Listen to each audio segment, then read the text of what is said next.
ਸਤਿ ਸ਼੍ਰੀ ਅਕਾਲ ਦੋਸਤੋ, ਤੁਸੀਂ ਵੇਖ ਰਹੇ ਇੰਡੋਜ਼ ਟੀਵੀ ਆਸਟ੍ਰੇਲੀਆ।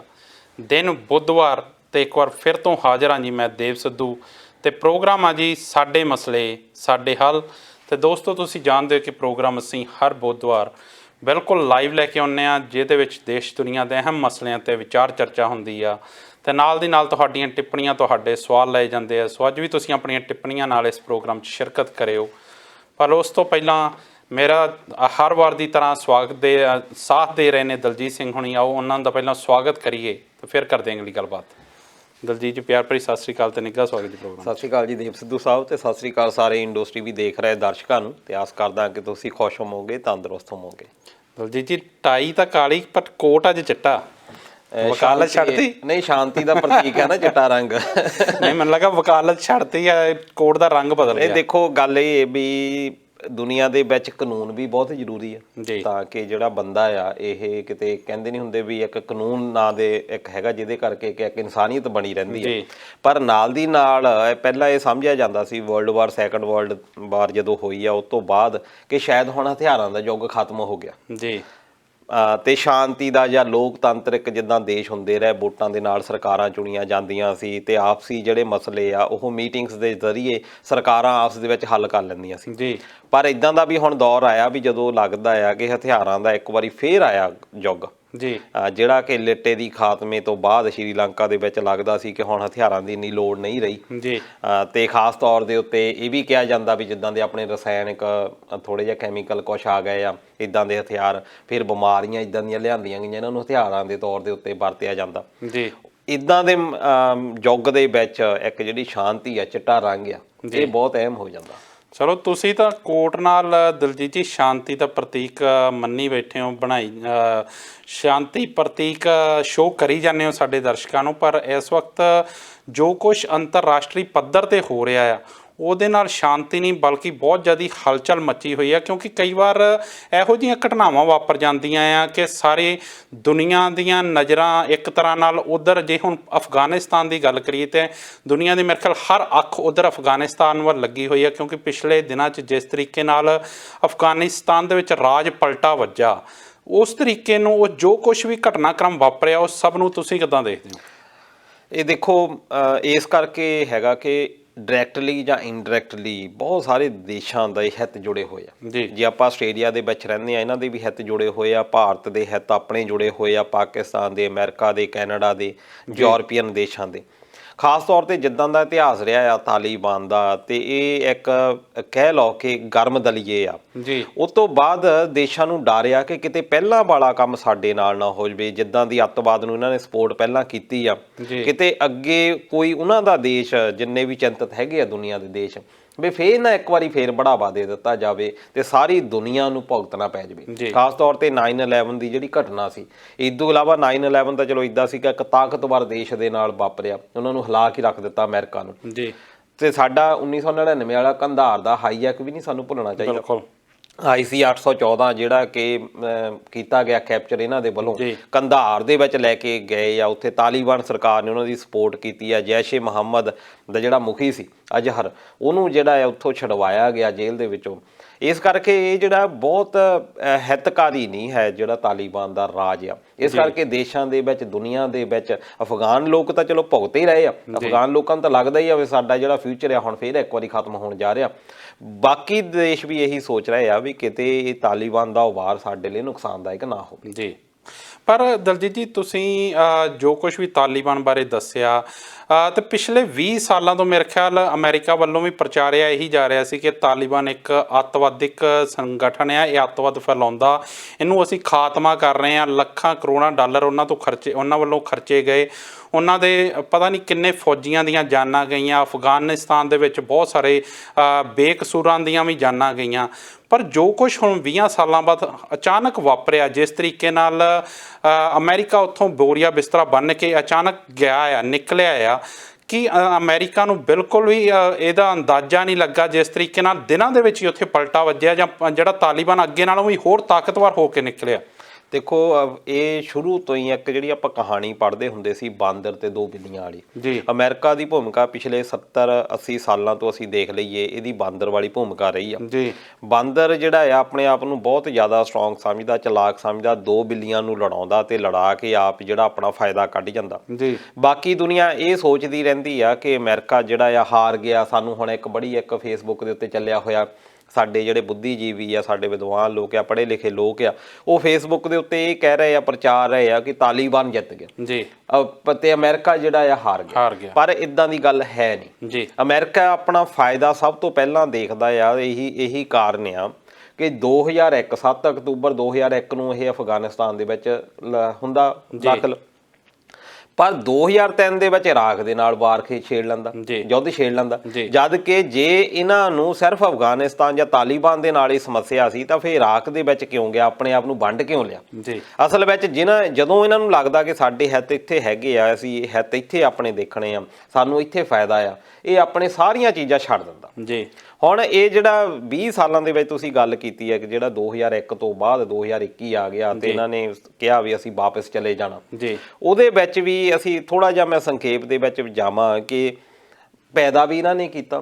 ਸਾਡੇ ਜਿਹੜੇ ਦਰਸ਼ਕ ਹੈ ਜ਼ਰੂਰ ਜਾਣਦੇ ਹੋਣਗੇ, ਬੜਾ ਚੱਲਦਾ ਕਿ ਇਤਿਹਾਸ ਦੇ ਬਾਰੇ ਦੱਸਿਆ ਜਾ ਰਿਹਾ ਕਿ ਪੈਦਾ ਕੀਤਾ ਜੀ। ਪੈਦਾ ਇਸ ਕਰਕੇ ਕੀਤਾ ਕਿ ਜਦੋਂ ਰਸ਼ੀਆ ਜਿਹੜਾ ਆ ਇੱਥੇ ਭੂਮਿਕਾ ਉਹਦੀ ਬਹੁਤ ਜ਼ਿਆਦਾ ਵੱਧ ਗਈ ਅਫਗਾਨਿਸਤਾਨ ਦੇ ਵਿੱਚ ਜੀ, ਬਰਬਰ ਜਿਹੜਾ ਉਹਦੀ ਕਾਬਲ ਦੇ ਵਿੱਚ ਜਿਹੜੀ ਸਰਕਾਰ ਆ ਬਣ ਗਈ ਜੀ, ਅਮਰੀਕਾ ਨੇ ਪਾਕਿਸਤਾਨ ਨੂੰ ਭੜਕਾਇਆ। ਪਾਕਿਸਤਾਨ ਨੂੰ ਭੜਕਾ ਕੇ ਉਹਨਾਂ ਦੇ ਕੋਲੋਂ ਕੁਵੈਟਾ ਦੇ ਵਿੱਚ, ਫਿਰ ਆਪਣੇ ਪਿਸ਼ਾਵਰ ਦੇ ਵਿੱਚ, ਮੀਰ ਨਵਾਜ਼ ਦੇ ਵਿੱਚ ਉੱਥੇ ਕੈਂਪ ਲਵਾਏ ਗਏ। ਉਹਦੇ ਵਿੱਚ ਦੋ ਇਹਨਾਂ ਨੇ ਗਰੁੱਪ ਸਟਾਰਟ ਕੀਤੇ। ਆਪਾਂ ਤਾਂ ਇਕੱਲਾ ਇੱਕ ਤਾਲੀਬਾਨ ਹੀ ਦੱਸਿਆ ਜਾ ਰਿਹਾ, ਉਹਦੇ ਵਿੱਚ ਇਹਨਾਂ ਨੇ ਮੁਜਾਹਿਦੀਨ ਤੇ ਤਾਲੀਬਾਨ ਇਹ ਦੋ ਗਰੁੱਪ ਛੇੜੇ ਜੀ। ਤਾਲੀਬਾਨ ਇਸ ਕਰਕੇ ਪ੍ਰਫੁੱਲ ਹੋ ਗਿਆ ਕਿ ਸਾਊਦੀ ਅਰਬ ਨੇ ਇਹਨਾਂ ਨੂੰ ਬਹੁਤ ਸਪੋਰਟ ਕੀਤੀ। ਇਹਨਾਂ ਨੇ ਬਹੁਤ ਜ਼ਿਆਦਾ ਸਾਊਦੀ ਅਰਬ ਨੇ ਪੈਸਾ ਜਿਹੜਾ ਆ ਤਾਲੀਬਾਨ ਨੂੰ ਦਿੱਤਾ, ਖਾਸ ਤੌਰ ਦੇ ਉੱਤੇ ਕਿਉਂਕਿ ਇਸਲਾਮਿਕ ਸੁੰਨੀ ਰਾਜ ਜਿਹੜਾ ਕਾਇਮ ਕਰਨਾ ਚਾਹੁੰਦਾ ਸੀ ਸਾਊਦੀ ਅਰਬ ਦਾ, ਇਹ ਸੀ ਅਸਲ ਦੇ ਵਿੱਚ ਕਿ ਇਹ ਇਸਲਾਮਿਕ ਰਾਜ ਪੈਦਾ ਕਰਨਗੇ। ਕਿਉਂਕਿ ਜੇ ਅਸੀਂ ਪਹਿਲਾਂ ਦੀ ਹਿਸਟਰੀ ਆਪਾਂ ਦੇਖੀਏ ਕਿ ਹਿਸਟਰੀ ਦੇ ਵਿੱਚ ਇਹਦੇ ਵਿੱਚ ਬਾਰ-ਬਾਰ ਜਿਹੜੇ ਹੁਕਮਰਾਨ ਬਦਲਦੇ ਰਹੇ ਆ ਤੇ ਜਿਹੜੇ ਹੁਕਮਰਾਨ ਅਫਗਾਨਿਸਤਾਨ ਵਿੱਚ ਆਉਂਦੇ ਰਹੇ ਆ ਉਹੀ ਆਪਣਾ ਧਰਮ ਜਿਹੜਾ ਆ ਲੈ ਕੇ ਆਉਂਦੇ ਰਹੇ ਆ। ਇਸ ਕਰਕੇ ਸਾਊਦੀ ਅਰਬ ਨੇ ਵੀ ਆਪਣਾ ਇਹ ਸੋਚ ਲਿਆ ਤੇ ਅਮਰੀਕਾ ਨੇ ਪੂਰੀ ਸਪੋਰਟ ਕੀਤੀ ਇਹਨਾਂ ਦੀ ਜੀ। 1996 ਦੇ ਵਿੱਚ ਇਹਨਾਂ ਨੇ ਤਾਲੀਬਾਨ ਨੇ ਆਪਣੀ ਸਰਕਾਰ ਬਣਾ ਲਈ ਸੀ ਤੇ ਬਿਲਕੁਲ ਵਧੀਆ ਚੱਲ ਰਿਹਾ ਸੀ। ਪਰ ਉਹਨਾਂ ਦਿਨਾਂ ਦੇ ਵਿੱਚ ਹੀ ਤਾਲੀਬਾਨ ਨੇ ਅਲ ਕਾਇਦਾ ਦੇ ਨਾਲ ਹੱਥ ਮਿਲਾ ਲਿਆ ਜੀ। ਇਹਨਾਂ ਨੇ ਉਹਨਾਂ ਨੂੰ ਦੇਖੋ 1999 ਦੇ ਵਿੱਚ ਕੰਧਾਰ ਦੀ ਜਦੋਂ ਇਹ ਹਾਈਜੈਕ ਹੋਇਆ ਉਸ ਵੇਲੇ ਤਾਂ ਅਮਰੀਕਾ ਬੋਲਿਆ ਕੁਛ ਨਹੀਂ। ਉਸ ਵੇਲੇ ਕਿੱਥੇ ਗਿਆ ਸੀ? ਜੇ 1999 ਦੇ ਵਿੱਚ ਇਹਨਾਂ ਨੂੰ ਟੈਕਲ ਕੀਤਾ ਹੁੰਦਾ ਤਾਂ ਉਦੋਂ 1 ਸਾਲ ਬਾਅਦ ਜਿਹੜਾ ਹਮਲਾ ਹੁੰਦਾ ਆ ਇਹਨਾਂ ਦੇ ਜਿਹੜੇ ਟਵਿਨ ਟਾਵਰ ਦੇ ਉੱਤੇ, ਵਰਲਡ ਟ੍ਰੇਡ ਸੈਂਟਰ ਦੇ ਉੱਤੇ, ਉਹ ਹਮਲਾ ਹੀ ਨਹੀਂ ਸੀ ਹੋਣਾ। ਇਹਨਾਂ ਨੇ ਫਿਰ ਉੱਥੇ ਮੈਂ ਆਉਂਦਾ ਆ ਕਿ ਅਮਰੀਕਾ ਨੂੰ ਸਿਰਫ ਆਪਣੇ ਹਿੱਤ ਪਿਆਰੇ ਆ, ਇਹਨਾਂ ਨੂੰ ਦੂਜੇ ਦੇਸ਼ਾਂ ਦੇ ਨਾਲ ਕੋਈ ਚੱਕਰ ਨਹੀਂ ਹੈ।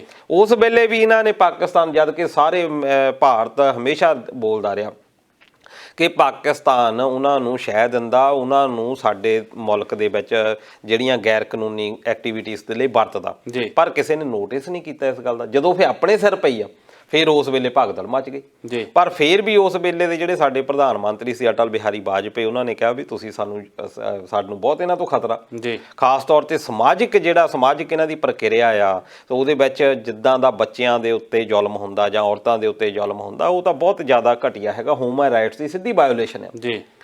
ਚਲੋ ਫਿਰ ਵੀ ਪਾਕਿਸਤਾਨ ਨੇ ਇਹਨਾਂ ਨੂੰ ਹੈਲਪ ਕੀਤੀ। ਪਰ ਹੁਣ ਜਿਹੜਾ ਹੋਇਆ ਕਿ 20 ਸਾਲਾਂ ਤੋਂ ਬਾਅਦ ਹੁਣ ਮੈਂ ਜਿਹੜਾ ਤਾਲੀਬਾਨ ਹੈ ਉਹ ਪਹਿਲਾਂ ਵਾਲਾ ਨਹੀਂ ਰਿਹਾ 1996 ਵਾਲਾ ਜੀ। ਉਸ ਵੇਲੇ 30 ਬੰਦਿਆਂ ਤੋਂ ਸਟਾਰਟ ਹੋਇਆ ਜਿਹੜਾ ਅੱਜ ਪੂਰੇ ਅਫਗਾਨਿਸਤਾਨ ਦੇ ਵਿੱਚ ਜਿਸ ਤਰੀਕੇ ਦੇ ਨਾਲ ਸਪੋਰਟ ਮਿਲੀ ਆ, ਲੋਕਾਂ ਦੀ ਵੀ ਸਪੋਰਟ ਮਿਲੀ ਆ ਤੇ ਉੱਥੇ ਆ ਕੇ ਆਏ ਆ ਤੇ ਹੁਣ ਇਹ ਲੱਗਦਾ ਵੀ ਇੱਕ ਸਟਰੋਂਗ ਮੋਟਿਵ ਦੇ ਨਾਲ, ਸਟਰੋਂਗ ਜਿਸ ਤਰੀਕੇ ਦੀਆਂ ਉਹ ਗੱਲਾਂ ਕਰ ਰਹੇ ਆ ਕਿ ਅਸੀਂ ਆਜ਼ਾਦੀ ਦੇਵਾਂਗੇ, ਅਸੀਂ ਜਿਹੜੀਆਂ ਔਰਤਾਂ ਆ ਉਹਨਾਂ ਨੂੰ ਆਪਣੇ ਭਾਈਵਾਲ ਵੀ ਬਣਾਵਾਂਗੇ। ਉਧਰ ਵੀ ਦਲਜੀਤ ਜੀ ਜਾਣਾ, ਪਰ ਉਸ ਤੋਂ ਪਹਿਲਾਂ ਮੈਂ ਇੱਕ ਟਿੱਪਣੀ ਲਵਾਉਣ, ਇੱਥੇ ਪਰਮਜੀਤ ਸਿੰਘ ਸਿੱਧੂ ਹੁਣਾਂ ਦੀ ਟਿੱਪਣੀ ਆਈ। ਉਹ ਕਹਿੰਦੇ ਕਿ ਅਮਰੀਕਾ ਤੇ ਭਾਰਤ ਦੇ ਪੈਸੇ ਲਗਾ ਕੇ ਤਾਲੀਬਾਨ ਚੰਗਾ ਸੱਟਾ ਖੇਡ ਗਿਆ। ਉਹਨਾਂ ਦਾ ਜੋ ਜਿੱਦਾਂ ਨਹੀਂ, ਇਹਦੇ ਵਿੱਚ ਇਹ ਆ ਕਿ ਜੇ ਨੁਕਸਾਨ ਦੀ ਆਪਾਂ ਗੱਲ ਕਰੀਏ ਤਾਲੀਬਾਨ ਦਾ ਬਹੁਤ ਜ਼ਿਆਦਾ ਨੁਕਸਾਨ ਹੋਇਆ ਜੀ। 2001 ਦੇ ਵਿੱਚ ਜਦੋਂ ਅਮਰੀਕਾ ਇੱਥੇ ਆਇਆ ਜੀ, ਪਹਿਲਾਂ ਤਾਂ ਆਪਾਂ ਇਤਿਹਾਸ ਦੇਖੀਏ 2001 ਤੱਕ ਜਿਹੜਾ ਬਜਟ ਸੀ ਅਮਰੀਕਾ ਦਾ ਜੀ 1 ਸਾਲ ਦੇ ਵਿੱਚ 100 ਅਰਬ ਡਾਲਰ ਦਾ ਉਹਨਾਂ ਦਾ ਬਜਟ ਸੀ ਜੀ। ਇਹ ਉਹ ਆ ਜਿਹੜਾ ਕਿ ਅੰਕੜਿਆਂ ਦੇ ਵਿੱਚ ਆ। ਜੀ। ਇਹਦੇ ਵਿੱਚ ਤਨਖਾਹਾਂ ਵੀ ਦਿੰਦੇ ਸੀ, ਇਹਦੇ ਵਿੱਚ ਲੜਦੇ ਵੀ ਸੀ, ਗੋਲਾ ਬਰੂਦ ਵੀ ਸੀ, ਇਹਦੇ ਵਿੱਚ ਪੈਸਾ ਵੀ ਜਾ ਰਿਹਾ ਸੀ। ਜੀ। ਇਹਦੇ ਵਿੱਚ ਉਹ ਪੈਸਾ ਇਨਕਲੂਡ ਨਹੀਂ ਹੈਗਾ ਜਿਹੜਾ ਪਾਕਿਸਤਾਨ ਨੂੰ ਦੇ ਰਿਹਾ ਸੀ, ਕਿਉਂਕਿ ਪਾਕਿਸਤਾਨ ਦੀ ਉਹ ਜ਼ਮੀਨ ਵਰਤ ਰਿਹਾ ਸੀ, ਉਹਦਾ ਕਿਰਾਇਆ ਦਿੱਤਾ ਜਾ ਰਿਹਾ ਸੀ। ਪਾਕਿਸਤਾਨ ਨੂੰ ਆ ਜਿਹੜੇ ਹਵਾਈ ਜਹਾਜ਼ ਦਿੱਤੇ ਗਏ, ਹੈਲੀਕਾਪਟਰ ਦਿੱਤੇ, ਹੋਰ ਹਥਿਆਰ ਦਿੱਤੇ ਗਏ, ਪਰਦੇ ਪਿੱਛੇ ਵੀ ਬਹੁਤ ਕੁਝ ਹੋਇਆ। ਉਹ ਨਹੀਂ ਹੋਇਆ ਤੇ 100 ਅਰਬ ਡਾਲਰ ਦੀ ਸਿੱਧੀ ਇਨਵੈਸਟਮੈਂਟ 1 ਸਾਲ ਦੇ ਵਿੱਚ ਹੋ ਰਹੀ ਸੀ। 2011 ਤੱਕ ਲਗਾਤਾਰ ਇਹ ਵੱਧਦੀ ਗਈ ਆ। ਫਿਰ 2011 ਤੋਂ 2015 ਤੱਕ ਇਹਨੀ ਜਿਹੜੀ 800 ਅਰਬ ਡਾਲਰ ਤੱਕ ਕਰ ਦਿੱਤੀ। ਪਰ ਲੋਕੀ ਸਵਾਲ ਵੀ ਪੁੱਛਦੇ ਆ। ਹੁਣ ਜੇ ਦੇਖਿਆ ਜਾਵੇ, ਅਮਰੀਕਾ ਹੁਣ ਐਡਾ ਸਟਰੋਂਗ ਦੇਸ਼ ਨਹੀਂ ਹੈਗਾ ਤੇ ਚਾਈਨਾ ਦੀ ਜਿਸ ਤਰੀਕੇ ਦੇ ਨਾਲ ਵਿੱਤੀ ਹਾਲਾਤ ਵੱਧ ਰਹੇ ਆ, ਉਹਨਾਂ ਨੇ ਦੇਖਿਆ ਕਿ ਸਾਡੇ ਤਾਂ ਇਹ ਬਹੁਤ ਹਾਲਾਤ ਖਰਾਬ ਹੋ ਰਹੇ ਆ, ਸਾਡਾ ਤਾਂ ਪੈਸਾ ਹੀ ਬਹੁਤ ਲੱਗ ਰਿਹਾ।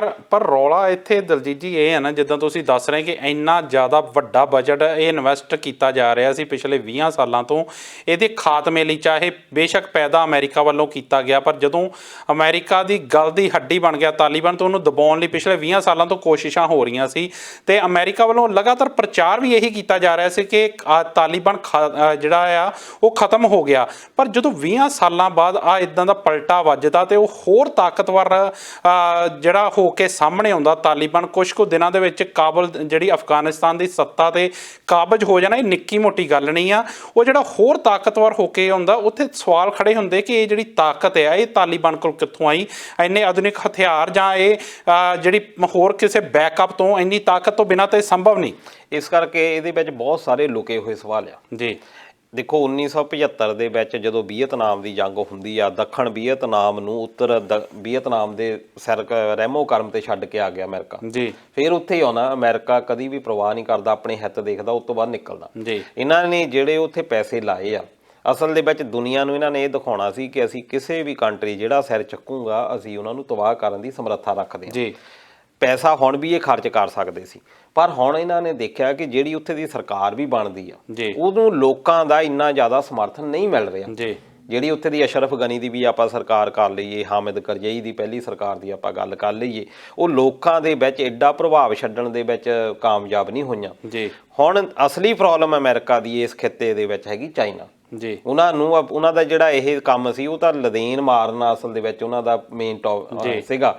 ਉਹ ਤਾਂ ਉਸ ਵੇਲੇ ਵੀ ਉਸਾਮਾ ਬਿਨ ਲਦੇਨ ਜਦੋਂ ਮਾਰਿਆ ਗਿਆ, ਓਬਾਮਾ ਗਵਰਨਮੈਂਟ ਇਸ ਵੇਲੇ ਸੋਚ ਰਹੀ ਸੀ ਕਿ ਅਸੀਂ ਪੈਕਅਪ ਕਰੀਏ ਤੇ ਨਿਕਲੀਏ। ਸਾਡਾ ਮੋਟਿਵ ਜੇ ਤਾਲਿਬਾਨ ਦੇ ਨਾਲ, ਉਹਨਾਂ ਦਾ ਮੇਨ ਸਮੱਸਿਆ ਅਲ ਕਾਇਦਾ ਦੇ ਨਾਲ ਸੀ। ਉਹਨਾਂ ਨੇ ਅਲ ਕਾਇਦਾ ਨਹੀਂ ਕਿਹਾ, ਕਦੀ ਨਹੀਂ ਕਿਹਾ ਕਿ ਤਾਲਿਬਾਨ ਖਤਮ ਹੋ ਗਿਆ, ਉਹਨਾਂ ਨੇ ਕਿਹਾ ਅਲ ਕਾਇਦਾ ਖਤਮ ਕਰਤਾ। ਤਾਲਿਬਾਨ ਤਾਂ ਕਦੀ ਖਤਮ ਹੋਇਆ ਹੀ ਨਹੀਂ ਸੀ। ਤਾਲਿਬਾਨ ਤਾਂ ਇਹ ਸੀ ਕਿ ਲੋਕੇ ਬੈਠਾ ਸੀ, ਇਹਨਾਂ ਨੂੰ ਵੀ ਸਾਰੀ ਇਨਫੋਰਮੇਸ਼ਨ ਸੀ। ਪਰ ਹੁਣ ਇਸ ਵੇਲੇ ਜਿਹੜੀ ਸਿਚੁਏਸ਼ਨ ਬਣ ਚੁੱਕੀ ਆ, ਉਹ ਹੈ ਚਾਈਨਾ। ਚਾਈਨਾ ਦੀ ਖਾਸ ਤੌਰ ਦੇ ਉੱਤੇ ਜਿਸ ਤਰੀਕੇ ਦੇ ਨਾਲ ਪਾਕਿਸਤਾਨ ਦੇ ਵਿੱਚ ਭੂਮਿਕਾ ਵੱਧ ਰਹੀ ਆ, ਅੱਗੇ ਤੋਂ ਅੱਗੇ ਇਨਵੈਸਟਮੈਂਟ ਉਹਦੀ ਜ਼ਿਆਦਾ ਹੋ ਰਹੀ ਆ। ਖਾਸ ਤੌਰ ਤੇ ਸੀਪੈਕ ਦੀ ਆਪਾਂ ਗੱਲ ਕਰ ਲਈਏ, ਪਾਕਿਸਤਾਨ ਦੇ ਵਿੱਚ ਹੁਣ ਇਹ ਢੰਗ ਲੱਭ ਰਹੇ ਆ ਕਿ ਅਸੀਂ ਟੈਕਲ ਕਿੱਦਾਂ ਕਰਨਾ। ਸ਼ਾਇਦ ਅਮਰੀਕਾ ਦੇ ਲਈ ਅਸ਼ਰਫ ਗਨੀ ਇੰਨਾ ਵਧੀਆ ਕੰਮ ਨਾ ਕਰ ਪਾਉਂਦਾ ਜਿੰਨਾ ਤਾਲਿਬਾਨ ਹੁਣ ਕਰ ਸਕਦਾ। ਹੁਣ ਤੁਸੀਂ ਇੱਥੋਂ ਅੰਦਾਜ਼ਾ ਲਾਓ ਕਿ ਉਹਨਾਂ ਨੇ ਕਬਜ਼ਾ ਕਰ ਲਿਆ ਕਾਬਲ ਦੇ ਵਿੱਚ। ਬੰਦੇ ਕੌਣ ਮਰੇ ਆ? ਅਫਗਾਨ ਦੇ ਮਰੇ ਆ। ਅਮਰੀਕਾ ਦਾ ਇੱਕ ਵੀ ਫੌਜੀ ਨਹੀਂ ਮਰਿਆ। ਅਜੇ ਵੀ 5000 ਤੋਂ 6000 ਫੌਜੀ ਆ।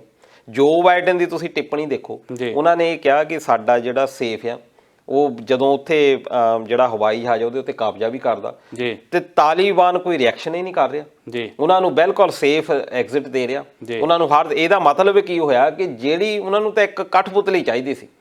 ਹੁਣ ਇਹ ਤਾਲਿਬਾਨ ਜਿਸ ਤਰੀਕੇ ਦੇ ਨਾਲ ਬਿਆਨ ਦੇ ਰਿਹਾ ਵੀ ਸਾਰੇ ਸੇਫ ਆ, ਅਸੀਂ ਸਾਰਿਆਂ ਦੇ ਨਾਲ ਭਾਈਚਾਰਾ ਕਾਇਮ ਕਰਕੇ ਚੱਲਣਾ, ਜਿਹੜਾ 1980 ਦੇ ਵਿੱਚ ਭੂਮਿਕਾ ਦੇ ਲਈ ਬਣਾਇਆ ਸੀ ਅਮਰੀਕਾ ਨੇ ਕਿ ਅਸੀਂ ਇਹਨਾਂ ਤੋਂ ਕੰਮ ਲੈਣਾ, ਉਹੀ ਹੁਣ ਕੰਮ ਅਮਰੀਕਾ ਨੇ ਚਾਈਨਾ ਦੇ ਖਿਲਾਫ ਤਾਲਿਬਾਨ ਨੂੰ ਵਰਤ ਕੇ ਇਹ ਲੈਣਾ ਆ। ਪਰ ਜਿਸ ਤਰੀਕੇ ਨਾਲ ਤੁਸੀਂ ਕਹਿ ਰਹੇ ਕਿ ਅਮਰੀਕਾ ਨੇ ਚਾਈਨਾ ਦੇ ਖਿਲਾਫ ਵਰਤਣਾ ਤਾਲਿਬਾਨ ਨੂੰ, ਪਰ ਜਿਹੜਾ ਚਾਈਨਾ ਉਹ ਤਾਂ ਇੱਕ ਤਰ੍ਹਾਂ ਨਾਲ ਹਮਾਇਤ ਕਰ ਰਿਹਾ ਆ ਤਾਲਿਬਾਨ ਦੀ। ਜਿਹੜਾ ਪਾਕਿਸਤਾਨ ਹੈ, ਪਾਕਿਸਤਾਨ ਨੇ ਵੀ ਇੱਕ ਹਮਾਇਤ ਦੇਤੀ।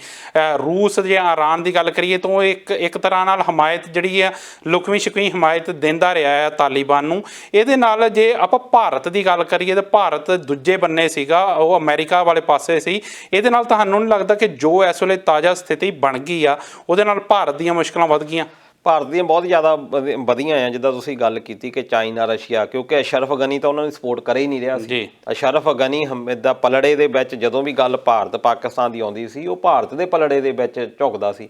ਹਾਮਿਦ ਕਰਜ਼ਾਈ ਜਿਸ ਤਰੀਕੇ ਦੇ ਨਾਲ ਭਾਰਤ ਦੇ ਹੱਕ ਦੇ ਵਿੱਚ ਸੀ, ਭਾਰਤ ਨੇ ਉਸੇ ਭਰੋਸੇ ਦੇ ਵਿੱਚ ਤਾਂ ਇੰਨੀ ਜ਼ਿਆਦਾ ਇਨਵੈਸਟਮੈਂਟ ਕੀਤੀ ਆ।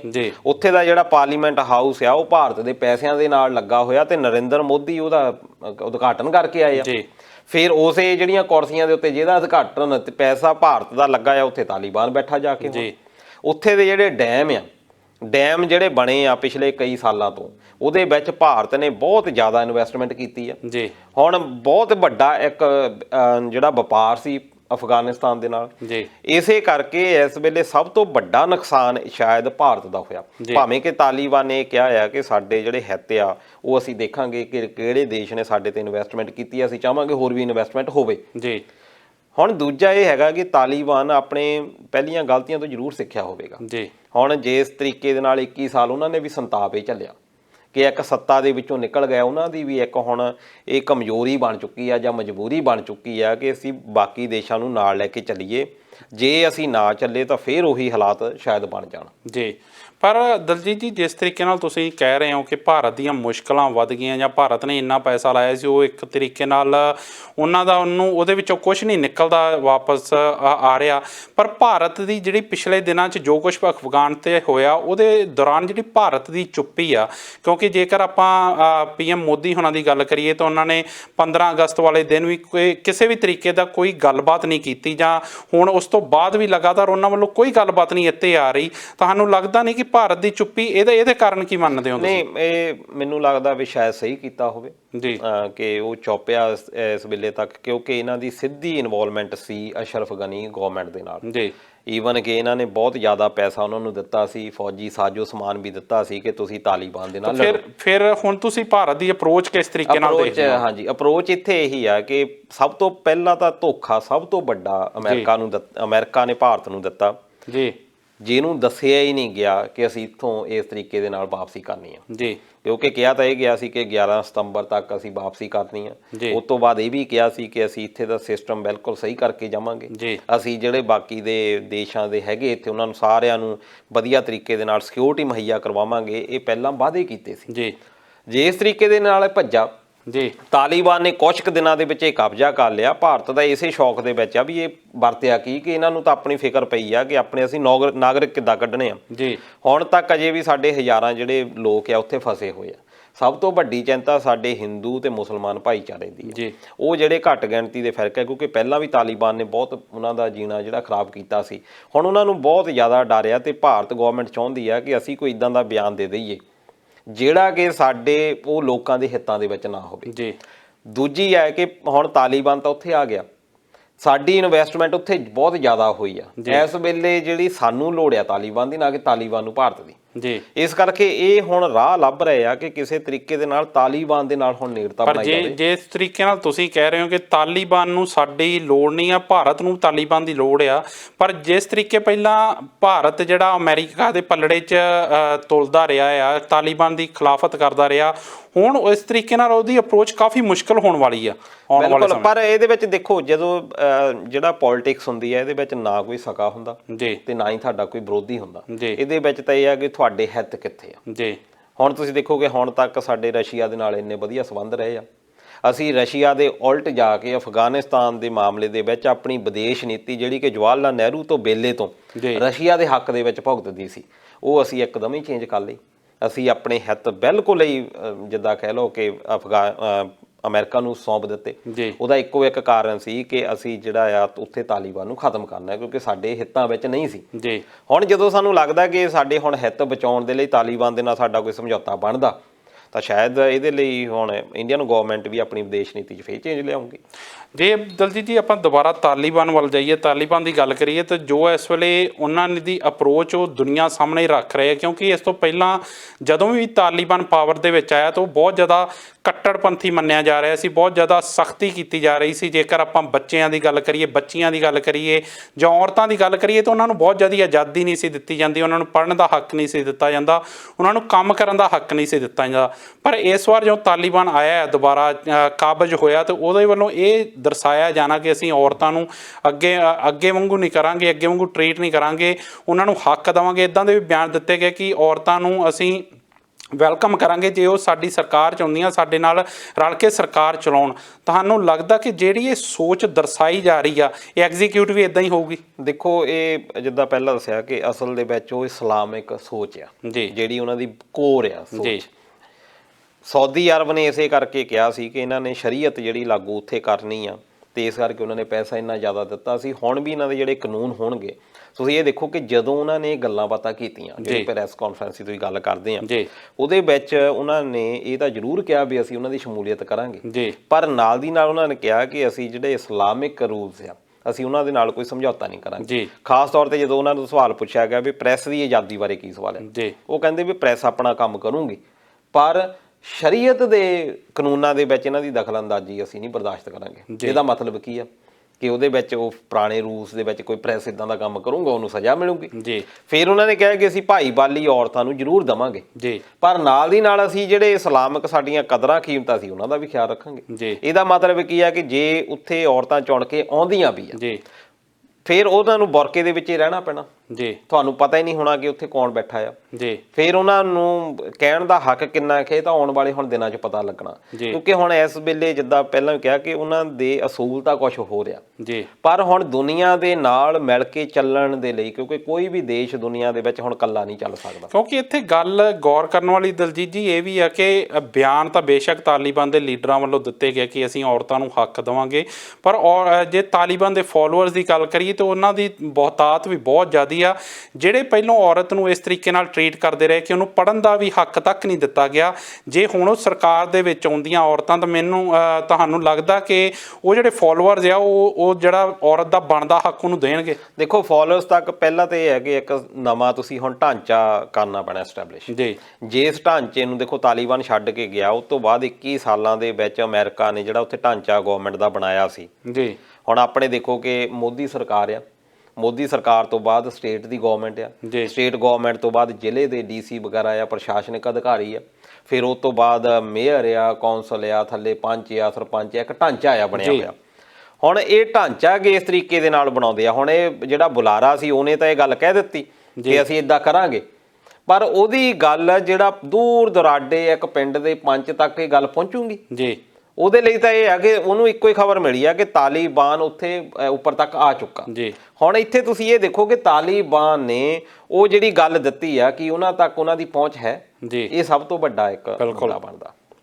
ਇਹਦੇ ਨਾਲ ਦਲਜੀਤ ਜੀ ਗੱਲ ਫਿਰ ਉਹੀ ਆ ਗਈ ਕਿ ਇਹ ਇੱਕ ਵਾਰ ਜਿਹੜੀ ਗੱਲ ਫੋਨ ਆ ਰਿਹਾ ਦਲਜੀਤ ਜੀ, ਇੱਕ ਆਪਾਂ ਸਵਾਲ ਮੇਰੇ ਖਿਆਲ ਸਾਡੇ ਦੋਸਤ ਦਾ ਹੋਣਾ ਹੈ, ਉਹਨਾਂ ਨਾਲ ਗੱਲ ਕਰ ਲੈਂਦੇ ਹਾਂ। ਹੈਲੋ। ਹਾਂਜੀ ਭਾਈ, ਸਤਿ ਸ਼੍ਰੀ ਅਕਾਲ ਜੀ। ਸਤਿ ਸ਼੍ਰੀ ਅਕਾਲ ਜੀ ਸਰ, ਕੌਣ ਬੋਲ ਰਹੇ ਹੋ, ਕਿੱਥੋਂ ਬੋਲ ਰਹੇ ਹੋ ਜੀ? ਹਾਂਜੀ, ਮੈਂ ਲਵੀ ਬ੍ਰਿਸਬਨ ਤੋਂ ਬੋਲ ਰਿਹਾ ਜੀ। ਲਵੀ ਜੀ, ਬਹੁਤ ਬਹੁਤ ਸਵਾਗਤ ਤੁਹਾਡਾ। ਤੁਸੀਂ ਸਵਾਗਤ ਹੈ ਜੀ ਪ੍ਰੋਗਰਾਮ ਦੇ ਵਿੱਚ, ਸਾਡੇ ਮਸਲੇ ਸਾਡੇ ਹੱਲ ਦੇ ਵਿੱਚ। ਕੀ ਕਹਿਣਾ ਚਾਹੋਗੇ ਲਵੀ ਜੀ? ਭਾਈ, ਤੁਸੀਂ ਸਾਰੇ ਮੁੱਦਿਆਂ ਦੇ ਉੱਤੇ ਬਹੁਤ ਵਧੀਆ ਤਰੀਕੇ ਨਾਲ ਗੱਲ ਕੀਤੀ। ਮੈਂ ਜੋ ਵੀ ਇਸ ਵਕਤ ਅਫਗਾਨਿਸਤਾਨ ਦੇ ਵਿੱਚ ਚੱਲ ਰਿਹਾ, ਮੈਂ ਚਾਹੁੰਦਾ ਕਿ ਵੀ ਇਸ ਚੀਜ਼ ਦੇ ਉੱਤੇ ਵੀ ਜ਼ਰੂਰ ਤੁਹਾਡੀ ਗੱਲਬਾਤ ਹੋਣੀ ਚਾਹੀਦੀ ਹੈ। ਜਿਹੜੇ ਇਸ ਵਕਤ ਉੱਥੇ ਦੇ ਮੀਡੀਆ ਨੇ ਜਾਂ ਇੱਕ ਬੜੀ ਵੱਡੀ ਪੋਸਟ ਪਾਈ ਸੀ ਅਨੁਰਾਗ ਕਸ਼ਪ ਵੱਲੋਂ ਵੀ ਜਿਹੜੀ ਸ਼ੇਅਰ ਕੀਤੀ ਗਈ ਸੀਗੀ ਕਿ ਵੀ ਉੱਥੇ ਦੇ ਜਿਹੜੇ ਫਿਲਮ ਮੇਕਰਸ ਨੇ ਕਿ ਉਹਨਾਂ ਨੂੰ ਕੋਈ ਵੀ ਆਜ਼ਾਦੀ ਨਹੀਂ ਰਹੀ। ਇਹ ਉੱਥੇ ਦਾ ਇੱਕ ਕਾਮੇਡੀਅਨ ਸੀਗਾ, ਉਹਨੂੰ ਸ਼ਰੇਆਮ ਵੀਡੀਓਜ਼ ਬਣਾ ਕੇ ਉਹਨੂੰ ਮਾਰ ਦਿੱਤਾ ਗਿਆ। ਤਾਂ ਇਸ ਦੇ ਉੱਤੇ ਵੀ ਜ਼ਰੂਰ ਗੱਲ ਹੋਣੀ ਚਾਹੀਦੀ ਹੈ ਕਿ ਵੀ ਇਸ ਵਕਤ ਉਹਨਾਂ ਦੀ ਆਜ਼ਾਦੀ ਕਿੱਥੇ ਹੈ, ਕੀ ਵੀ ਉਹ ਉਸ ਤਰੀਕੇ ਨਾਲ ਦੁਬਾਰਾ ਕੰਮ ਕਰ ਪਾਉਣਗੇ, ਆਪਣੀ ਆਜ਼ਾਦੀ ਨਾਲ ਆਪਣੀ ਗੱਲ ਨੂੰ ਕਹਿ ਪਾਉਣਗੇ ਮੀਡੀਆ ਦੇ ਉੱਤੇ ਕਿ ਨਹੀਂ, ਕਿ ਫਿਰ ਕੀ ਉਹ ਅਮਰੀਕਾ ਦਾ ਵੀਜ਼ਾ ਲੈ ਕੇ ਜਾਂ ਆਸਟ੍ਰੇਲੀਆ ਦੇ ਕਿਸੇ ਵੀ ਕੰਟਰੀ ਦਾ ਵੀਜ਼ਾ ਲੈ ਕੇ ਉੱਥੋਂ ਚਲੇ ਜਾਣਗੇ। ਬਹੁਤ ਬਹੁਤ ਧੰਨਵਾਦ ਲਵੀ ਜੀ ਤੁਹਾਡਾ। ਤੁਸੀਂ ਮੈਂ ਦਲਜੀਤ ਦੇ ਸਾਹਮਣੇ ਇਹ ਸਵਾਲ ਰੱਖਦਾ, ਤੇ ਜੇ ਕੁਛ ਤੁਸੀਂ ਹੋਰ ਕਹਿਣਾ ਚਾਹੁੰਦੇ ਹੋ ਤਾਂ ਜ਼ਰੂਰ ਕਹਿ ਸਕਦੇ ਹੋ ਲਵੀ ਜੀ। ਨਹੀਂ, ਤੁਸੀਂ ਵੈਸੇ ਸਾਰੀ ਗੱਲਾਂ ਕਵਰ ਕਰ ਹੀ ਚੁੱਕੇ ਹੋ ਜੀ। ਮੇਰਾ ਤਾਂ ਸਿਰਫ ਇੰਨਾ ਕੀ ਮਕਸਦ ਸੀਗਾ ਵੀ ਇਸ ਬਾਰੇ ਵੀ ਜ਼ਰੂਰ ਗੱਲ ਹੋਣੀ ਚਾਹੀਦੀ। ਥੈਂਕ ਯੂ ਜੀ, ਕਾਲ ਕਰਨ ਲਈ ਬਹੁਤ ਬਹੁਤ ਧੰਨਵਾਦ ਲਵੀ ਜੀ। ਸੋ ਦਲਜੀਤ ਜੀ, ਜਿਸ ਤਰੀਕੇ ਨਾਲ ਤੁਸੀਂ ਸਵਾਲ ਸੁਣਿਆ ਲਵੀ ਹੁਣਾਂ ਦਾ ਕਿ ਜਿਸ ਤਰੀਕੇ ਨਾਲ ਪਹਿਲੋਂ ਆਜ਼ਾਦੀ ਨਹੀਂ ਸੀ ਹੁੰਦੀ, ਜੇ ਸਾਹਮਣੇ ਸ਼ਰੇਆਮ ਲੋਕਾਂ ਨੂੰ ਮਾਰਿਆ ਜਾਂਦਾ, ਇਹ ਮੀਡੀਆ ਦੀ ਜਾਂ ਫਿਲਮ ਮੇਕਰਸ ਦੀ ਗੱਲ ਕਰ ਰਹੇ, ਉਹਨਾਂ ਦੀਆਂ ਵੀ ਇੱਦਾਂ ਦੀਆਂ ਬਹੁਤ ਸਾਰੀਆਂ ਵੀਡੀਓਜ਼ ਆਈਆਂ ਜਿਸ ਤਰੀਕੇ ਨਾਲ ਉਹਨਾਂ ਨੂੰ ਮਾਰਿਆ ਜਾਂਦਾ ਸੀਗਾ। ਹੁਣ ਉਹਨਾਂ ਦਾ ਕਿੱਦਾਂ ਦੇ ਹਾਲਾਤ ਵੇਖਦੇ ਹੋ? ਦੇਖੋ, ਇਹ ਤਾਲੀਬਾਨ ਦਾ 1996 ਤੋਂ, ਜੇ ਅਸੀਂ ਪਹਿਲਾਂ ਦਾ ਗੱਲ ਕਰੀਏ, 1996 ਤੋਂ ਪਹਿਲਾਂ ਭਾਰਤ ਦੀਆਂ ਜਿਹੜੀਆਂ ਫਿਲਮਾਂ ਆ ਉੱਥੇ ਬਣਦੀਆਂ ਰਹੀਆਂ। ਖੁਦਾ ਗਵਾਹ ਫਿਲਮ ਜਿਹੜੀ ਆ ਕਾਫੀ ਹਿੱਟ ਰਹੀ ਆ, ਉਹ ਉੱਥੇ ਸ਼ੂਟਿੰਗ ਹੋਈ ਆ। ਸਾਡੇ ਲੋਕ ਉੱਥੇ ਜਾਂਦੇ ਸੀ ਕਿਉਂਕਿ ਭਾਰਤ ਦੀਆਂ ਬਾਲੀਵੁੱਡ ਦੀਆਂ ਫਿਲਮਾਂ ਉੱਥੇ ਬਹੁਤ ਲੋਕਾਂ ਦੇ ਦੁਆਰਾ ਲਾਈਕ ਕੀਤੀਆਂ ਜਾਂਦੀਆਂ ਸੀ। ਪਰ ਜਦੋਂ 1996 ਦੇ ਵਿੱਚ ਤਾਲੀਬਾਨ ਆਉਂਦਾ, ਸ਼ਰੀਅਤ ਉੱਥੇ ਲਾਗੂ ਕਰਦਾ, ਸ਼ਰੀਅਤ ਦੇ ਅਨੁਸਾਰ ਇਹ ਜਿਹੜੀਆਂ ਚੀਜ਼ਾਂ ਆ ਇਹ ਉਲਟ ਆ ਇਸਲਾਮ ਨਾ। ਤੁਸੀਂ ਇਹ ਫਿਲਮਾਂ ਦਾ ਕੰਮ, ਇਹ ਸਾਰਾ ਕੁਝ ਗਲਤ ਆ, ਇਹ ਕੁਰਾਹੇ ਪਾਉਂਦੀਆਂ ਦੁਨੀਆ ਨੂੰ, ਇਹ ਜਾਣੀ ਕਹਿਣ ਦਾ ਮਤਲਬ ਆ ਉਹਨਾਂ ਦਾ। ਇਸ ਕਰਕੇ ਇਹ ਨੋ ਡਾਊਟ ਇਹ ਬੜਾ ਖਤਰਾ ਆ। ਅਸਲੀ ਤਾਂ ਹੁਣ ਇਸ ਵੇਲੇ ਆ ਕਿ ਹਿਊਮਨ ਰਾਈਟਸ ਦੀ ਵਾਇਓਲੇਸ਼ਨ ਨਾ ਹੋਵੇ। ਆਹ ਸੈਕੰਡਰੀ ਚੀਜ਼ ਆ ਕਿ ਫਿਲਮਾਂ ਬਣਨੀਆਂ ਕਿ ਨਹੀਂ ਬਣਨੀਆਂ, ਉਹ ਤਾਂ ਸਿੱਧਾ ਪਤਾ ਹੀ ਆ ਕਿ ਉਹਨਾਂ ਦਾ ਪਹਿਲਾਂ ਹੀ ਇੱਕ ਲਕੀਰ ਆ, ਇਹ ਕੰਮ ਅਸੀਂ ਕਰਨ ਨਹੀਂ ਦੇਣਾ। ਹੁਣ ਉਹ ਕਲਾਕਾਰਾਂ ਦਾ ਜਿਸ ਤਰੀਕੇ ਦੇ ਨਾਲ ਇਹਨਾਂ ਨੇ ਦੱਸਿਆ ਵੀ ਆ ਵੀ ਕਤਲ ਵੀ ਹੋਇਆ ਕਮੇਡੀਅਨ ਦਾ। ਜਿੰਨੇ ਵੀ ਲੋਕ ਆ ਉਹਨਾਂ ਨੂੰ ਜ਼ਿਆਦਾ ਡਰ ਆ ਕਿ ਫਿਲਮਾਂ ਦੇ ਵਿੱਚ ਜਾਂ ਆਉਂਦੇ ਆ ਜਾਂ ਇੰਟਰਟੇਨਮੈਂਟ ਦਾ ਕਿਸੇ ਵੀ ਤਰੀਕੇ ਦੇ ਨਾਲ ਢੰਗ ਜਿਹੜਾ ਵਰਤਦੇ ਆ। ਈਵਨ ਕਿ ਲੋਕਾਂ ਨੇ ਜਿੱਦਣ ਇਹ ਤਾਲੀਬਾਨ ਆਇਆ ਕਾਬਲ ਦਾ, ਤੁਸੀਂ ਰਿਪੋਰਟਸ ਦੇਖੀਆਂ ਹੋਣਗੀਆਂ, ਲੋਕਾਂ ਨੇ ਟੀਵੀ ਜਿਹੜੇ ਆਪਣੇ ਪੇਟੀਆਂ 'ਚ ਪਾ ਕੇ ਰੱਖ ਲਏ, ਕਿਸੇ ਨੇ ਤੋੜ ਦਿੱਤੇ, ਬਾਹਰ ਸੱਟ ਦਿੱਤੇ। ਉਹਨਾਂ ਨੂੰ ਡਰ ਸੀ ਕਿ ਇਹਨਾਂ ਨੇ ਟੀਵੀ ਘਰ ਵਿੱਚ ਦੇਖ ਕੇ ਸਾਨੂੰ ਗੋਲੀ ਮਾਰ ਦੇਣੀ। ਇਸ ਕਰਕੇ ਬਹੁਤ ਜ਼ਿਆਦਾ ਰਿਜਿਡ ਹੈਗੇ ਆ। ਨੋ ਡਾਊਟ ਕਿ ਉੱਥੇ ਦੇ ਜਿਹੜੇ ਹਾਲਾਤ ਆ ਇਸੇ ਕਰਕੇ ਦੁਨੀਆ ਜ਼ਿਆਦਾ ਡਰੀ ਹੋਈ ਆ। ਜੀ ਬਿਲਕੁਲ, ਚਾਹੇ ਜੋ ਮਰਜ਼ੀ ਹੁਣ ਇਸ ਵੇਲੇ ਪ੍ਰਚਾਰਿਆ ਜਾ ਰਿਹਾ ਤਾਲੀਬਾਨ ਵੱਲੋਂ ਕਿ ਅਸੀਂ ਪਹਿਲਾਂ ਵਰਗੀ ਸੋਚ ਨੂੰ ਨਹੀਂ ਅਪਣਾਵਾਂਗੇ, ਸਾਡੀ ਅਪਰੋਚ ਹੁਣ ਨਵੀਂ ਹੋਊਗੀ, ਪਰ ਜਿਸ ਤਰੀਕੇ ਨਾਲ ਜਿਸ ਦਿਨ ਕਾਬਜ ਹੁੰਦਾ ਆ ਤਾਲੀਬਾਨ, ਉਹਦੇ ਕਾਬਲ ਦੇ ਸੱਤਾ ਦੇ, ਅਫਗਾਨਿਸਤਾਨ ਦੀ ਸੱਤਾ ਤੇ ਕਾਬਜ ਹੁੰਦਾ, ਤਾਂ ਲੋਕੀ ਭਰੇ ਭਰਾਏ ਘਰ ਕਿਸ ਤਰੀਕੇ ਨਾਲ ਛੱਡ ਕੇ ਜਾਂਦੇ ਆ। ਬਹੁਤ ਸਾਰੀਆਂ ਵੀਡੀਓਜ਼ ਇਸ ਤਰੀਕੇ ਨਾਲ ਆਉਂਦੀਆਂ ਕਿ ਉਹ ਇਹ ਨਹੀਂ ਦੇਖਦੇ ਕਿ ਕਿਹੜੀ ਦੇਸ਼ ਦਾ ਜਹਾਜ਼ ਖੜਾ, ਉਹ ਬਸ ਉਹਦੇ ਵਿੱਚ ਵੜਨ ਦੀ ਕੋਸ਼ਿਸ਼ ਕਰਦੇ ਆ। ਤਾਂ ਬਹੁਤ ਸਾਰੀਆਂ ਜਾਨਾਂ ਵੀ ਗਈਆਂ। ਉੱਥੋਂ ਸਾਨੂੰ ਮੇਰੇ ਖਿਆਲ ਆਈਡੀਆ ਹੋ ਜਾਂਦਾ ਕਿ ਉਹਦੇ ਤਾਲੀਬਾਨ ਦਾ ਕਿੰਨਾ ਕੁ ਸਹਿਮ ਜਾਂ ਕਿੰਨਾ ਡਰ ਉੱਥੋਂ ਦੇ ਲੋਕਾਂ ਦੇ ਵਿੱਚ ਆ। ਦੇਖੋ, ਲੋਕਾਂ ਦੇ ਵਿੱਚ ਡਰ ਇਸ ਕਰਕੇ ਬਣਿਆ ਕਿ ਜਿਹੜੀ ਅਮਰੀਕਾ ਆ ਵੈਸੇ ਨਹੀਂ ਛੱਡ ਕੇ ਗਿਆ। ਅਮਰੀਕਾ ਨੇ ਪਹਿਲਾਂ ਇਹ ਕਹਿਣਾ ਸ਼ੁਰੂ ਕਰ ਦਿੱਤਾ ਸੀ, ਜੋ ਬਾਈਡਨ ਨੇ ਵੀ ਕਿਹਾ ਸੀ ਫਰਵਰੀ 2020 ਦੇ ਵਿੱਚ ਜਿਹੜਾ ਸਮਝੌਤਾ ਹੋਇਆ ਟਰੰਪ ਦਾ ਦੋਹਾ ਦੇ ਵਿੱਚ ਤਾਲੀਬਾਨ ਦੇ ਨਾਲ, ਉਹਦੇ ਵਿੱਚ ਇਹਨਾਂ ਨੇ ਕਿਹਾ ਸੀ ਕਿ ਅਸੀਂ ਅਫਗਾਨ ਨੂੰ ਬੜਾ ਇੱਕ ਸੇਫ ਬਣਾ ਕੇ ਜਾਵਾਂਗੇ। ਨੋ ਡਾਊਟ ਇਹਦੇ ਲਈ ਅਮਰੀਕਾ ਨੇ ਕੋਸ਼ਿਸ਼ ਵੀ ਕੀਤੀ। ਇਹਨਾਂ ਨੇ 3,50,000 ਫੌਜੀ ਤਿਆਰ ਕੀਤੇ ਤੇ ਤਾਲੀਬਾਨ ਦੇ ਕੋਲੋਂ ਉਸ ਵੇਲੇ ਕਿਹਾ ਜਾਂਦਾ ਫਿਗਰ ਸੀ ਜਿਹੜੀਆਂ ਕਿ 75,000 ਫੌਜੀ ਸੀ। 75,000 ਫੌਜੀਆਂ ਨੂੰ ਟੈਕਲ ਕਰਨ ਦੇ ਲਈ 3,50,000 ਬੰਦਾ। 75,000 ਜਿਹੜੇ ਤਾਲੀਬਾਨ ਫੌਜੀ ਆ ਉਹਨਾਂ ਦੇ ਕੋਲ ਛੋਟੇ ਹਥਿਆਰ ਆ, ਰਾਕਟ ਲਾਂਚਰ ਆ, ਉਹ ਵੀ ਬਹੁਤ ਪੁਰਾਣੇ ਮਾਡਲ ਦੇ ਜਿਹੜੇ ਕਿ ਪਹਿਲਾਂ ਦੇ ਅਮਰੀਕਾ ਦੇ ਆ। ਜਿਹੜੀ 3,50,000 ਫੌਜ ਆ ਉਹਨਾਂ ਦੇ ਵਿੱਚ ਐਡਵਾਂਸ ਲੜਾਕੂ ਜਹਾਜ਼, ਐਡਵਾਂਸ ਟੈਕਨੀਕਸ, 14,000 ਬੰਦਾ ਜਿਹੜਾ ਸੀਗਾ ਉਹ ਉਹਨਾਂ ਨੇ ਅਮਰੀਕਾ ਨੇ ਸਿਰਫ ਇਹਨਾਂ ਨੂੰ ਟ੍ਰੇਨਿੰਗ ਦੇਣ ਲਈ ਲਾਈ ਰੱਖਿਆ। 2011 ਤੋਂ ਲੈ ਕੇ 2020 ਤੱਕ ਇਹਨਾਂ ਨੂੰ ਪ੍ਰੋਪਰ ਟ੍ਰੇਨਿੰਗ ਦਿੱਤੀ ਗਈ। ਅਮਰੀਕਾ ਵਿੱਚ ਸੱਦ ਕੇ ਇਹਨਾਂ ਨੂੰ ਟ੍ਰੇਨਿੰਗ ਦਿੱਤੀਆਂ ਗਈਆਂ। ਪਰ ਜਿਸ ਤਰੀਕੇ ਦੇ ਨਾਲ ਇਹ ਢਹਿ ਹੋਏ ਆ, ਉਹ ਤੋਂ ਬਾਅਦ ਇਹ ਹੋਇਆ ਲੋਕਾਂ ਦੇ ਮਨਾਂ ਦੇ ਵਿੱਚ ਕਿ ਜਿਹਨੂੰ ਇਹ ਐਡਵਾਂਸ ਆਰਮੀ ਦੱਸਦੇ ਆ, ਇੱਕ ਜਿਹੜੀ ਆਮ ਫੋਰਸ, ਆਮ ਜਿਹੜੇ ਲੋਕ ਆ ਉਹਨਾਂ ਦੇ ਮੂਹਰੇ ਟਿਕੇ ਨਹੀਂ ਰਹੀ, ਤਾਸ਼ ਦੇ ਪੱਤਿਆਂ ਦੇ ਵਾਂਗੂ ਖਿਲਰ ਰਹੀ ਆ। ਲੋਕਾਂ ਵਿੱਚ ਆਪੇ ਸਹਿਮ ਬਣਨਾ ਸੀ। ਦੂਜਾ ਅਸੀਂ ਗੱਲ ਆਈਏ ਕਿ ਜਿਹੜੀ ਆਰਮੀ ਆ, ਇਹ ਵੀ ਕਿਹਾ ਜਾ ਰਿਹਾ ਜੀ ਅਫਗਾਨ ਜਿਹੜੇ ਤਾਲੀਬਾਨ ਆ ਬਹੁਤ ਬਹਾਦਰ ਆ, ਤਾਲੀਬਾਨ ਇੱਦਾਂ ਆ, ਸਾਡੇ ਲੋਕ ਕਹਿ ਰਹੇ ਆ ਪੰਜਾਬੀ। ਉਹਨਾਂ ਨੂੰ ਸਵਾਲ ਇਹ ਬਣਦਾ ਕਿ ਤਾਲੀਬਾਨ ਲੜੇ ਕਿਹਦੇ ਨਾਲ? ਜਿਹੜੇ ਅੱਗੇ ਵੀ ਸੀ ਉਹ ਵੀ ਤਾਂ ਪਸ਼ਤੂਨੇ ਹੀ ਸੀ, ਉਹ ਵੀ ਤਾਂ ਅਫਗਾਨ ਹੀ ਸੀ, ਉਹ ਵੀ ਉੱਥੇ ਦੇ ਲੋਕ ਹੀ ਸੀ। ਜੇ ਹੁਣ ਜਿਹੜਾ ਤੁਸੀਂ ਡਾਟਾ ਵੀ ਕੱਢ ਕੇ ਦੇਖੋ, ਇਹਦੇ ਵਿੱਚ 2001 ਤੋਂ 2021 ਤੱਕ ਦੀ ਆਪਾਂ ਗੱਲ ਕਰ ਲਈਏ, 3500 ਫੌਜੀ ਮਰਿਆ ਨਾਟੋ ਦਾ। ਉਹਦੇ ਵਿੱਚ ਇਕੱਲਾ 2300 ਜਿਹੜਾ ਫੌਜੀ ਸੀ ਉਹ ਅਮਰੀਕਾ ਦਾ ਸੀ। ਇੰਨਾ ਕੁ ਨੁਕਸਾਨ ਹੋਇਆ। ਪਰ ਜਿਹੜਾ ਅਫਗਾਨ ਫੌਜੀ ਮਰਿਆ, ਉਹ ਜਿਹੜਾ ਅਸ਼ਰਫ ਗਨੀ ਆ, ਇਹ ਪਿਛਲੇ ਸਾਲ ਹੀ ਬਿਆਨ ਦਿੰਦਾ ਸੀਗਾ ਵੀ 2019 ਤੱਕ ਸਾਡੇ 34,000 ਅਫਗਾਨ ਫੌਜੀ ਮਰੇ ਆ। ਪਰ ਜਿਹੜਾ ਡਾਟਾ ਇਹ ਕਹਿੰਦਾ ਆ ਕਿ 64,000 ਤੋਂ ਵੱਧ ਫੌਜੀ ਅਫਗਾਨ ਦੇ ਮਰੇ ਆ। ਤਾਲੀਬਾਨ ਦਾ ਇਦੋਂ ਵੀ ਜ਼ਿਆਦਾ ਨੁਕਸਾਨ ਹੋਇਆ। ਹੁਣ ਤੁਸੀਂ ਉੱਥੋਂ ਅੰਦਾਜ਼ਾ ਲਾ ਕੇ ਦੇਖੋ ਕਿ ਲੋਕਾਂ ਦੇ ਮਨਾਂ ਦੇ ਵਿੱਚ ਇਹ ਜ਼ਰੂਰ ਹੈਗਾ ਕਿ ਜਿਹੜੀ ਅਮਰੀਕਾ ਜਦੋਂ ਨਿਕਲਦਾ ਇੱਥੋਂ, ਜਿਹੜੇ ਸਾਜੋ ਸਮਾਨ ਦੇ ਨਾਲ ਉਹਨਾਂ 75,000 ਨੇ ਇਹਨਾਂ ਦੇ 3,50,000 ਨੂੰ ਮੋਹਰੇ ਲਾ ਲਿਆ। ਪਰ ਉਹਦੇ ਵਿੱਚ ਵੀ ਹੁਣ ਗੱਲਾਂ ਇਹ ਨਿਕਲ ਰਹੀਆਂ ਕਿ ਕਾਗਜ਼ਾਂ ਵਿੱਚ ਹੀ ਸੀ 3,50,000। ਬਹੁਤ ਕਰਪਸ਼ਨ ਏਡੇ ਵੱਡੇ ਲੈਵਲ ਦੇ ਉੱਤੇ, ਪਹਿਲਾਂ ਜਿੱਦਾਂ ਮੈਂ ਦੱਸਿਆ ਕਿ 100 ਅਰਬ ਡਾਲਰ ਦਾ ਬਜਟ ਸੀ ਜੀ, ਉਹਦੇ ਵਿੱਚੋਂ 150 ਲਗਭਗ 150 ਅਰਬ ਡਾਲਰ ਇਹਨਾਂ ਨੇ ਸਿਰਫ ਇਨਵੈਸਟਮੈਂਟ ਦੇ ਉੱਤੇ ਲਾਇਆ, ਉੱਥੇ ਦੀ ਜਿਹੜਾ ਇਨਫਰਾਸਟ੍ਰਕਚਰ ਬਣਾਉਣ ਦੇ ਲਈ ਅਮਰੀਕਾ ਨੇ। ਹੁਣ ਉਹਦੇ ਵਿੱਚ ਜਿਹੜਾ ਅਮਰੀਕਾ ਆ ਇੰਨਾ ਜ਼ਿਆਦਾ ਪੈਸਾ ਖਰਚ ਕਰਕੇ ਜਦੋਂ ਆਪਣਾ ਬਜਟ ਘਟਾ ਲੈਂਦਾ ਜੀ, ਉਸ ਤੋਂ ਬਾਅਦ ਜਿਹੜੇ ਅਫਗਾਨ ਫੌਜੀ ਆ ਕਈਆਂ ਨੂੰ ਸੈਲਰੀ ਨਹੀਂ ਮਿਲੀ, ਪਿਛਲੇ ਕਈ ਮਹੀਨਿਆਂ ਤੋਂ ਉਹ ਬਿਨਾਂ ਸੈਲਰੀ ਤੋਂ ਕੰਮ ਕਰ ਰਹੇ ਸੀ, ਉਹਨਾਂ ਕੋਲ ਜਿਹੜਾ ਭੋਜਨ ਦੀ ਵੀ ਘਾਟ ਹੋ ਗਈ ਸੀ ਜੀ, ਲੋਕਾਂ ਦਾ ਪੂਰਾ ਸਹਿਯੋਗ ਨਹੀਂ ਸੀ ਮਿਲ ਰਿਹਾ, ਗਵਰਨਮੈਂਟ ਜਿਹੜੀ ਆ ਉਹ ਆਪਣਾ ਪੈਸਾ ਜੋੜਨ ਲੱਗ ਗਈ, ਕਰਪਟ ਇੰਨੀ ਜ਼ਿਆਦਾ ਹੋ ਗਈ, ਉਹਨਾਂ ਨੇ ਦੇਖਿਆ ਕਿ ਅਸੀਂ ਕਰਪਟ ਲਈ ਕਿਉਂ ਲੜਨਾ, ਇਸ ਕਰਕੇ ਇਹ ਲੜਾਈ ਤਾਂ ਚਲੋ ਤਾਲੀਬਾਨ ਬਾਅਦ ਚ ਆਈ ਆ, 1000 ਬੰਦਾ ਤਾਂ ਪਹਿਲਾਂ ਹੀ ਜਾ ਕੇ ਤਜਾਕਿਸਤਾਨ ਦੇ ਵਿੱਚ ਬਹਿ ਗਿਆ ਸੀ ਜੀ।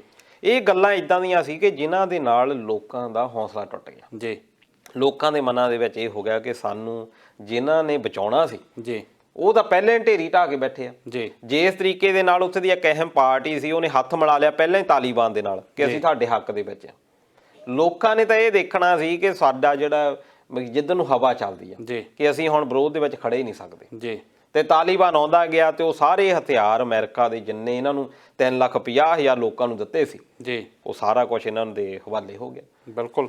ਸੋ ਜੋ ਕੁਝ ਵੀ ਪਿਛਲੇ ਦਿਨਾਂ 'ਚ ਵਾਪਰਿਆ ਅਫਗਾਨਿਸਤਾਨ ਦੇ ਵਿੱਚ, ਜੋ ਕੁਝ ਵੀ ਵਾਪਰਿਆ ਉਹਨੇ ਪੂਰੀ ਦੁਨੀਆ ਨੂੰ ਹਿਲਾ ਕੇ ਰੱਖਤਾ ਇੱਕ ਵਾਰ।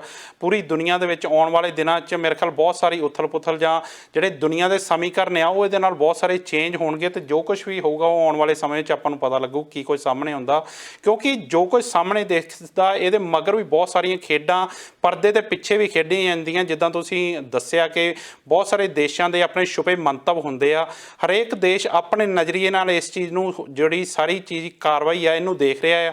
ਸੋ ਆਉਣ ਵਾਲੇ ਦਿਨਾਂ 'ਚ ਆਪਾਂ ਨੂੰ ਕਾਫੀ ਕੁਝ ਇਹਦੇ ਤੇ ਕਲੀਅਰ ਹੋਣ ਜਾ ਰਿਹਾ ਹੈ। ਸੋ ਦਲਜੀਤ ਜੀ, ਪ੍ਰੋਗਰਾਮ ਦਾ ਸਮਾਂ ਜਿਹੜਾ ਉਹ ਮੁਕੰਮਲ ਮੈਂ ਇੱਕ ਥੋੜਾ ਜਿਹਾ ਯੂਨਾਈਟਿਡ ਨੇਸ਼ਨਸ ਦੀ ਜ਼ਰੂਰ ਗੱਲ ਕਰ ਦਵਾਂ ਜੀ ਜੀ ਜੀ ਕਿ ਯੂਨਾਈਟਿਡ ਨੇਸ਼ਨ ਦਾ ਇੱਥੇ ਰੋਲ ਜਿਹੜਾ ਆ ਉਹਦੇ ਬਾਰੇ ਵੀ ਜ਼ਰੂਰ ਗੱਲ ਕਰਨੀ ਚਾਹੀਦੀ ਹੈ ਕਿ ਯੂਨਾਈਟਿਡ ਨੇਸ਼ਨ ਜੀ ਕਿਉਂ ਨਹੀਂ, ਇਹ ਲੋਕਾਂ ਦੇ ਮਨਾਂ ਦੇ ਵਿੱਚ ਸਵਾਲ ਆ ਕਿ ਯੂਨਾਈਟਿਡ ਨੇਸ਼ਨ ਕੰਮ ਹੀ ਨਹੀਂ ਕਰ ਪਾਇਆ ਇੱਥੇ। ਬਿਲਕੁਲ।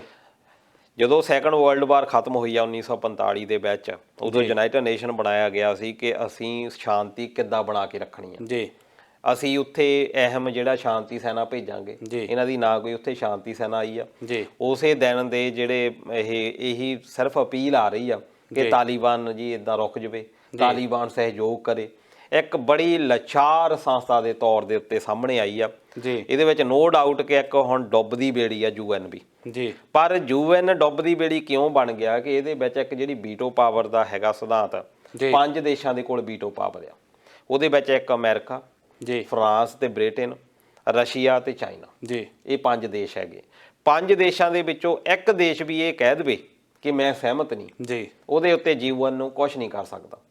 ਤੇ ਇਹ ਬੜੀ ਤਰਸਮਈ ਜਾਂ ਅਫਸੋਸਜਨਕ ਕਿਹਾ ਕਿ ਅੱਜ ਤੱਕ ਕੋਈ ਇਦਾਂ ਦਾ ਮੌਕਾ ਨਹੀਂ ਬਣ ਪਾਇਆ ਕਿ 5 ਦੇਸ਼ ਸਹਿਮਤ ਹੋ ਪਾਣ। ਬਿਲਕੁਲ। ਦੂਜਾ ਹੈ ਕਿ ਇਹ 1945 ਦੇ ਵੀਟੋ ਪਾਵਰ ਲੈ ਕੇ ਬੈਠੇ ਆ, ਜੀ, ਬਾਅਦ ਦੇ ਵਿੱਚ ਉਹਦੇ ਵਿੱਚ ਚੇਂਜ ਹੀ ਨਹੀਂ ਕੀਤੀ ਕਿ ਜਦ ਕਿ ਇਸ ਵੇਲੇ ਭਾਰਤ ਵੀ ਬਹੁਤ ਜ਼ਿਆਦਾ ਸ਼ਕਤੀਸ਼ਾਲੀ ਆ, ਨੋ ਡਾਊਟ ਉਹ ਬ੍ਰਿਟੇਨ ਤੇ ਫਰਾਂਸ ਦੇ ਨਾਲੋਂ ਜ਼ਿਆਦਾ ਸ਼ਕਤੀਸ਼ਾਲੀ ਆ। ਹੋਰ ਬਹੁਤ ਸਾਰੇ ਦੇਸ਼ ਉੱਭਰ ਰਹੇ ਆ, ਖਾਸ ਤੌਰ ਤੇ ਬ੍ਰਾਜ਼ੀਲ ਦੀ ਆਪਾਂ ਗੱਲ ਕਰ ਲਈਏ, ਹੋਰ ਦੇਸ਼ਾਂ ਦੀ ਗੱਲ ਕਰ ਲਈਏ ਜੀ, ਉਹਨਾਂ ਦੀ ਕੋਈ ਇਹਦੇ ਵਿੱਚ ਭਾਈਵਾਲੀ ਹੈ ਨਹੀਂ। ਇਸ ਕਰਕੇ ਯੂਨਾਈਟਿਡ ਨੇਸ਼ਨ ਦਾ ਜਿਹੜਾ ਰੋਲ ਪਲੇ ਸੀ, ਜਿਹੜਾ ਉਹਨਾਂ ਨੇ ਕਰਨਾ ਸੀ, ਉਹ ਬਹੁਤ ਇੱਕ ਘਟੀਆ ਹੀ ਕਹਿ ਸਕਦੇ ਹਾਂ ਜਾਂ ਲਾਚਾਰ ਕਹਿ ਸਕਦੇ ਹਾਂ, ਅਫਸੋਸਜਨਕ ਕਹਿ ਸਕਦੇ ਹਾਂ। ਇਹਦੇ ਉੱਤੇ ਵੀ ਜ਼ਰੂਰ ਜਿਹੜੀ ਚਰਚਾ ਆ ਉਹ ਛੇੜੀ ਜਾਣੀ ਚਾਹੀਦੀ। ਬਿਲਕੁਲ। ਜਿਸ ਤਰੀਕੇ ਨਾਲ ਸੰਯੁਕਤ ਰਾਸ਼ਟਰ ਨੂੰ ਪਿਛਲੇ ਦਿਨੀ ਜਾਂ ਪਿਛਲੇ ਕਈ ਸਾਲਾਂ ਤੋਂ ਜਿੱਦਾਂ ਦੀਆਂ ਉਹਦੇ ਕੋਲ ਤਾਕਤਾਂ ਆ, ਪਰ ਇਸ ਜੋ ਕੁਝ ਵੀ ਘਟਿਆ ਵਾਪਰਿਆ ਇਹਦੇ ਵਿੱਚ ਜੋ ਕੁਝ ਜਿੱਦਾਂ ਦਾ ਰੋਲ UN ਵੱਲੋਂ ਨਿਭਾਇਆ ਗਿਆ, ਉਹ ਬਿਲਕੁਲ ਜਿਵੇਂ ਤੁਸੀਂ ਕਿਹਾ ਕਿ ਬਹੁਤ ਜ਼ਿਆਦਾ ਅਫਸੋਸਜਨਕ ਜਾਂ ਬਹੁਤ ਜ਼ਿਆਦਾ ਲਾਚਾਰੀ ਉਹਦੇ ਵੱਲੋਂ ਸ਼ੋਅ ਕੀਤੀ ਗਈ ਕਿ ਉਹ ਬਹੁਤਾ ਕੁਝ ਇਹਦੇ ਵਿੱਚ ਕਰ ਨਹੀਂ ਸਕਿਆ ਜੀ। ਸੋ ਦੋਸਤੋ, ਸਾਡੀ ਗੱਲਬਾਤ ਤੁਹਾਨੂੰ ਕਿੱਦਾਂ ਲੱਗੀ, ਇਹਦੇ ਫੀਡਬੈਕ ਸਾਡੇ ਤੱਕ ਜ਼ਰੂਰ ਪਹੁੰਚਾਇਓ। ਤੇ ਜਾਂਦੇ ਜਾਂਦੇ ਮੈਂ ਟਿੱਪਣੀਆਂ ਦੀ ਗੱਲ ਕਰਾਂ ਤਾਂ ਦਲਵੀਰ ਹਲਵਾਰਵੀ ਹੁਣੀ ਪ੍ਰੋਗਰਾਮ ਨੂੰ ਪਸੰਦ ਕਰ ਰਹੇ, ਨਾਲ ਦੀ ਨਾਲ ਮੁਹੰਮਦ ਅਸਲਮ ਹੁਣੀ ਪ੍ਰੋਗਰਾਮ ਨੂੰ ਪਸੰਦ ਕਰ ਰਹੇ। ਸੋ ਤੁਹਾਡਾ ਵੀ ਬਹੁਤ ਬਹੁਤ ਧੰਨਵਾਦ ਦੋਸਤੋ। ਤੇ ਫੋਨ ਸਾਨੂੰ ਕਾਲ ਕਰਨ ਵਾਲੇ ਸੱਜਣ ਲਵੀ ਹੁਣਾਂ ਦਾ ਵੀ ਬਹੁਤ ਬਹੁਤ ਧੰਨਵਾਦ ਕਿ ਤੁਸੀਂ ਫੋਨ ਕਰਕੇ ਆਪਣੀ ਗੱਲ ਸਾਡੇ ਪ੍ਰੋਗਰਾਮ ਦੇ ਵਿੱਚ ਰੱਖੀ। ਸੋ ਦਲਜੀਤ ਜੀ, ਜੋ ਕੁਛ ਵੀ ਤੁਸੀਂ ਸਮਝਾਇਆ, ਇਹ ਜਾਣਕਾਰੀਆਂ ਸਾਡੇ ਲਈ ਨਾਲ ਸਾਂਝੀਆਂ ਕੀਤੀਆਂ, ਉਹਦੇ ਲਈ ਬਹੁਤ ਬਹੁਤ ਧੰਨਵਾਦ। ਮਿਲਦੇ ਹਾਂ ਅਗਲੇ ਹਫਤੇ। ਸੋ ਦੋਸਤੋ, ਅਸੀਂ ਇਹ ਪ੍ਰੋਗਰਾਮ ਹਰ ਬੁੱਧਵਾਰ ਸ਼ਾਮਾਂ ਨੂੰ 7 ਵਜੇ ਬਿਲਕੁਲ ਲਾਈਵ ਲੈ ਕੇ ਆਉਂਦੇ ਹਾਂ। ਤੁਸੀਂ ਵੀ ਸ਼ਿਰਕਤ ਕਰਦੇ ਹੋ, ਤੁਹਾਡਾ ਬਹੁਤ ਬਹੁਤ ਧੰਨਵਾਦ। ਅੱਜ ਦੀ ਗੱਲਬਾਤ ਸਾਡੀ ਤੁਹਾਨੂੰ ਕਿੱਦਾਂ ਲੱਗੀ, ਸਾਡੀ ਫੀਡਬੈਕ ਸਾਡੇ ਤੱਕ ਜ਼ਰੂਰ ਪਹੁੰਚਾਇਓ।